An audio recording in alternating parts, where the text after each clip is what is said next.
আসসালামু আলাইকুম। এলটিভি 24 সকালের সংবাদে আপনাদেরকে স্বাগত জানাচ্ছি আমি রমজান। পাকিস্তানের কোয়েটা শহরের আকাশে বিরল বর্ণিল দৃশ্য নিয়ে কৌতূহল। দর্শক শুনছিলেন সংবাদ শিরোনাম, এবারে বিস্তারিত। পাকিস্তানের কোয়েটা শহরের আকাশে দেখা গেল বিরল এক দৃশ্য।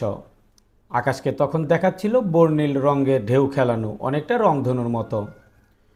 মঙ্গলবার ভোরের আলো ফোটার আগে বর্ণিল এই দৃশ্য দেখা যায়। আবহাওয়াবিদদের মতে এটি ছিল লেন্টিকুলার ক্লাউড বা লেন্টিকুলার মেঘের স্তর।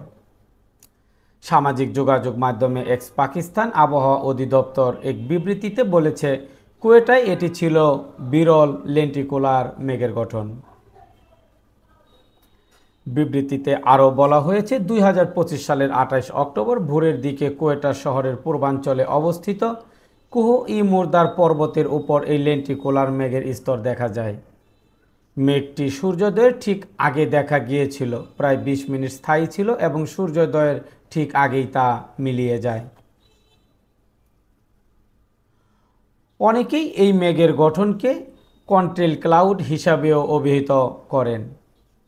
একটি উড়োজাহাজের ঘোরাঘুরির ফলে এই অস্বাভাবিক মেঘের স্তর সৃষ্টি হতে পারে বলে তারা মনে করেন। এই বিরল দৃশ্যের ছবি ও ভিডিও দ্রুতই সামাজিক যোগাযোগ মাধ্যমে ছড়িয়ে পড়ে। অনেকেই এই ঘটনাকে আকাশে উড়োজাহাজ চলাচলের ফল বলে মনে করেন। কেউ কেউ আবার হাইপারসনিক ক্ষেপণাস্ত্র পরীক্ষার ফলে এমনটি হয়েছে বলে মন্তব্য করেন। তবে জিও নিউজকে দেওয়া সাক্ষাৎকারে পাকিস্তান আবহাওয়া অধিদপ্তরের মুখপাত্র আঞ্জুম নাজির জাইগুম বলেন, যখন স্থির ও আর্দ্র বাতাস মেঘের মধ্য দিয়ে প্রবাহিত হয় তখন তা আকাশে ঢেউয়ের মতো সৃষ্টি করে।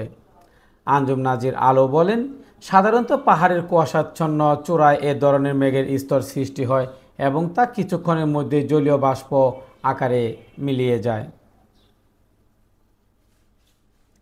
এ ধরনের পরিবেশগত ঘটনা আকাশে ঢেউ খেলানো কিংবা মহাকাশের মতো আকার তৈরি করে। বিবিসির এক প্রতিবেদনে বলা হয়, লাতিন শব্দ লেন্টিকুলারিস থেকে এসেছে এই মেঘের নাম, যার অর্থ লেন্স আকৃতির। এই লেন্টিকুলার মেঘ হলো সবচেয়ে বিরল মেঘের মধ্যে একটি। এই মেঘ সাধারণত পাহাড় বা টিলার কাছে তৈরি হয় যখন বাতাস স্থির ও আর্দ্র থাকে। বাতাস যখন কোনো পাহাড় বা টিলার উপর দিয়ে প্রবাহিত হয় তখন এটি স্থির ঢেউয়ের মতো একটি মেঘের স্তর তৈরি করে। সূর্যোদয় বা সূর্যাস্তের সময় যখন আলো এই মেঘের উপর পড়ে তখন ব্যতিক্রমী লালচে বা বর্ণিল আভা তৈরি হয়। দর্শক, এই ছিল আজকের সকালের সংবাদ। বিকেলের সংবাদ দেখার আমন্ত্রণ জানিয়ে বিদায় নিচ্ছি। আল্লাহ হাফেজ।